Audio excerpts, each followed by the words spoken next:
इन बच्चों के अप्रैल 2025 में एग्ज़ाम है, उनकी डेट शीट डिक्लेयर हो चुकी है। तो आज की इस वीडियो में हम जानेंगे कि आपका कौन सा एग्ज़ाम कब है और साथ में कम समय में आप कैसे तैयारी कर सकते हो, क्या पढ़ना है हमें और क्या नहीं पढ़ना है, क्योंकि समय बहुत कम है। अगर आप पूरा सिलेबस पढ़ने बैठ गए तो आप कंप्लीट नहीं कर पाओगे। तो मेन चीज़ें क्या पढ़नी है, कैसे पढ़नी है, कहाँ से पढ़नी है, डिटेल में बात करेंगे।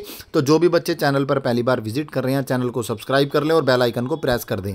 तो सबसे पहले बात कर लेते हैं कब से हमारे एग्ज़ाम स्टार्ट है। तो आपके 9 अप्रैल से एग्ज़ाम स्टार्ट है। जैसे 12th क्लास का है आपका भारतीय दर्शन का और ये 10th का आपका 249 का एग्ज़ाम है।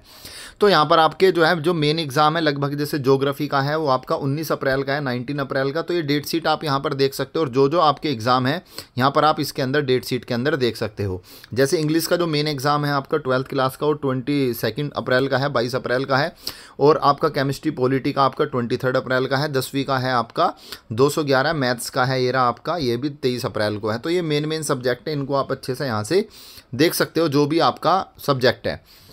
इसके बाद यहाँ पर बता दूँ जो टाइमिंग है जैसे जाने की पेपर में, तो यहाँ पर इसके सामने जो टाइमिंग लिखी हुई है वो आपकी 2:30 बजे की टाइमिंग है, 2:30 से लेकर के 5:30 तक की। लेकिन ध्यान रहे आपको पेपर में वहाँ पर 1:30 बजे पहुँचना है या 1 बजे पहुँचना है सेंटर पे और 1:30 बजे एंट्री कर लेनी है, जिससे कोई भी वहाँ पर दिक्कत ना हो। क्योंकि अंदर जाने के बाद आपका 15-20 मिनट आपकी वैसे भी वहाँ पर जो है यूज़ हो जाती हैं, मतलब साइन करने में, नाम लिखने में, रोल नंबर लिखने में, तो इन सारी चीज़ों में भी टाइम लग जाता है।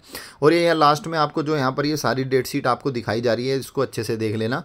अब यहाँ पर कुछ इंपॉर्टेंट जो है बात यहाँ पर हम कर लेते हैं, क्या क्या चीज़ें हमारी करनी है हमें एग्ज़ाम में। तो सबसे पहले मैं बता दूं, सबसे पहले आपको करनी है प्रिपरेशन और आपको करनी है अपनी डेट शीट के हिसाब से आपको एक टाइम टेबल बना लेना है जो भी आपका एग्ज़ाम पहले है और कौन से एग्ज़ाम में कितना टाइम है। और उसके लिए आपको फिर डेट अपना जो टाइम टेबल बनाने के बाद देखो कौन से एग्ज़ाम के लिए आपको कितने दिन पढ़ना है और उसकी तैयारी जो करनी है आपको वो करनी है आपको प्रीवियस ईयर से।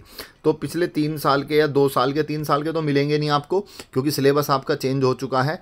तो यहाँ पर आपको जो भी आपके जैसे 24 अप्रैल का पेपर है या फिर सैम्पल पेपर है या फिर अक्टूबर 24 का पेपर है, 3 पेपर आप सोल्व कर सकते हो। सैम्पल पेपर एनएस की तरफ से अवेलेबल है, अक्टूबर 24 का और अप्रैल 24 के, इन दोनों पेपर को भी आप सोल्व कर सकते हो। अगर आपको पेपर नहीं मिल रहे हैं, सैम्पल पेपर नहीं मिल रहे हैं, तो आप प्ले स्टोर पे जाके पाई स्टडी सर्कल की ऐप है, पाई स्टडी सर्कल आप लिखोगे तो वहाँ पर आपको खुल के आ जाएगी और वहाँ पर सारे सैम्पल पेपर पड़े हुए हैं। और बाकी जो अप्रैल वगैरह के पेपर हैं वो भी कुछ डल चुके हैं और जो नहीं डले वो भी मैं उस पर डलवा दूंगा। तो आप एक बार उसको जा करके ज़रूर विजिट कर ले। अब बात आती है कि आपको ये भी पता होना चाहिए कि जो TMA वाले चैप्टर है ना वो आपके एग्जाम में नहीं आने, तो आपको वो छोड़ देने हैं, केवल आपको थ्योरी वाले चैप्टर ही पढ़ने हैं। उससे क्या होगा, काफ़ी हद तक आपका 40% जो सिलेबस है वो आपका कम हो जाएगा, जो आपको नहीं पढ़ना है। अब उनके अंदर भी आपको पूरे चैप्टर नहीं पढ़ने हैं, आपको जो मेन टॉपिक है ना जो आपके एग्जाम में इन तीनों पेपर में आपके पूछे गए हैं, केवल वो टॉपिक तैयार करके चले जाओ, उससे आप जो है एग्जाम में बेहतर स्कोर कर लोगे। अब जो बच्चा कंफ्यूज हो रहा है कि सर मुझे नहीं मिल पा रहे, तो इसका एक सोल्यूशन ये है, हम जो है चैनल के ऊपर जो है एक वीडियोज़ लेके आ रहे हैं, लगभग सभी सब्जेक्ट की लेके आएंगे। तो उसके अंदर क्या है, मेन 2-3 साल के जो भी पेपर है ना जो मैं बता रहा हूँ उसके अंदर वो सारे क्वेश्चन कवर कर लेंगे और जो इंपॉर्टेंट उनसे रिलेटेड है, जिनके आने के चांस ज़्यादा हैं, वो भी हम उनके अंदर कवर कर लेंगे।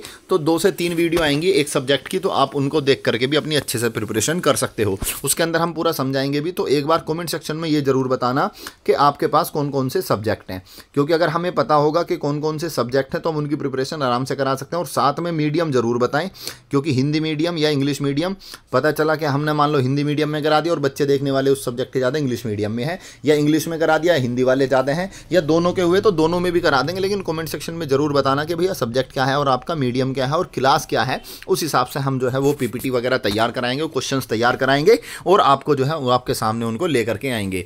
तो जो भी बच्चे चैनल पर विजिट कर रहे हैं ना, वीडियो को देख रहे हैं, बिल्कुल ध्यान से सुन लेना, चैनल को सब्सक्राइब जरूर कर लेना। आपकी जो है ना 15-20 दिन की मेहनत ही आपको बहुत अच्छे नंबर दिला देगी और आप पास हो जाओगे। पास ही नहीं बल्कि अच्छे नंबर हम आपको दिलवाएंगे यहाँ पर। तो ध्यान रहे, क्योंकि कोई भी वीडियो आपसे मिस ना हो पाए। तो जो भी सब्जेक्ट है, सबसे पहले तो आपको ये काम करना है, एक कमेंट सेक्शन में जरूर बताना है कि भैया हमारा ये सब्जेक्ट है और हमारी इनकी तैयारी करा दो। और दूसरा क्या है, चैनल को सब्सक्राइब जरूर करके रख लेना और नोटिफिकेशन पे जाके जो ना ऑल कर देना, जिससे आपको सारी नोटिफिकेशन आती रही अभी एग्जाम से रिलेटेड। तो क्योंकि जैसे वीडियो डालेंगे जिस सब्जेक्ट की, इंग्लिश की, फिजिक्स की, केमिस्ट्री की, तो आपको तुरंत पता लग जाएगा और आप उस वीडियो को 2 से 3 बार देख लेना और उस हिसाब से लिख के आ जाना। साथ में उनमें ये भी समझाएंगे भी कैसे कैसे आपको जो है पेपर करना है। इस तरह की वीडियोज़ भी आएंगी। पेपर में आपको किन बातों का ध्यान रखना है, लिखने का तरीका क्या होता है, क्योंकि काफ़ी सारे बच्चे जो है ना कहते हैं कि सर हम जो है 100 नंबर का करिए है, लेकिन पता चला एग्जाम में 50 ही आ रहे हैं। तो उसकी वजह क्या है, कहीं ना कहीं कहीं आपका जो करने का ढंग है ना, जो करने का तरीका है, उसमें आप काफ़ी ज़्यादा मिस्टेक्स करते हो। तो एक वीडियो हम इस पर भी लेकर के आएंगे। अगर आप चाहते हो कि पेपर को अटैम्प्ट कैसे करें तो उसके ऊपर भी एक जो है वीडियो लेकर के आ जाएंगे, कमेंट सेक्शन में इसके लिए भी बता सकते हो। तो जो भी बच्चे चैनल पर विजिट कर रहे हैं, ध्यान रहे चैनल को सब्सक्राइब जरूर कर लेना। और यहाँ पर जो आपके एग्ज़ाम स्टार्ट हैं आपके 9 अप्रैल से हैं, और ये जो 9 अप्रैल से एग्ज़ाम स्टार्ट है, और लास्ट जो आपका एग्ज़ाम होने वाला है वो है आपका 19 मई को। 19 मई को है आपके ये 19 मई को जैसे साइकोलॉजी है, 12वीं क्लास का मेन सब्जेक्ट है। या फिर आपका 306 309 उर्दू और संस्कृत 17 मई को है। हिंदुस्तानी म्यूज़िक है आपका। तो ये मान के चलो लगभग आपके मई तक जो है 19 मई तक आपके जो है एग्ज़ाम चलेंगे, और उसके बाद लगभग 7 हफ्ते बाद जो है आपका रिजल्ट घोषित कर दिया जाएगा। जैसे बच्चे कह रहे हैं कि सर जो है रिजल्ट कब तक आएगा, उसके 7 वीक्स बाद। तो लगभग ये आपका 45 से 50 दिन के आसपास लगते हैं आपका रिजल्ट डिक्लेयर होने में फाइनल एग्ज़ाम के। तो उसके बारे में बाद में बात करेंगे। फिलहाल तो अभी ये है कि आप जो अपनी डेट शीट आपको जो है नीचे इसमें जो आप खुद भी डाउनलोड कर सकते हो। अगर आपको डेट शीट चाहिए तो हमारा ये नंबर है 7303838500। दूसरा क्या है, बात कर लेते हैं एडमिट कार्ड की। हॉल टिकट कब तक आएगा इसके पेपर का। तो आपके जैसे 9 अप्रैल से आपके एग्ज़ाम स्टार्ट हैं, तो ये मान लो 2-3 अप्रैल तक या 3 या 4 अप्रैल तक आपका जो है हॉल टिकट जनरेट हो जाएगा। तो आपका जो हॉल टिकट आने ही वाला है 2-4 अप्रैल तक ही आपका हॉल टिकट आ जाएगा। अप्रैल के फर्स्ट वीक में आपका हॉल टिकट आ जाएगा। उसमें आपका एग्ज़ाम सेंटर लिखा होगा।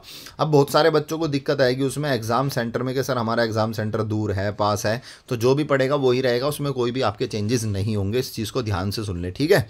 बाकी कोई भी आपका डाउट्स रह जाता है, आपका जो है कोई भी डेट शीट के रिगार्डिंग या कोई पढ़ाई कैसे करनी है, तो आप हमारा जो नंबर है इस नंबर पे कॉल करके या व्हाट्सअप करके पूछ सकते हैं। मिलते हैं आपसे अगले सेशन में। तब तक के लिए कीप स्टडी इन 5 स्टडी।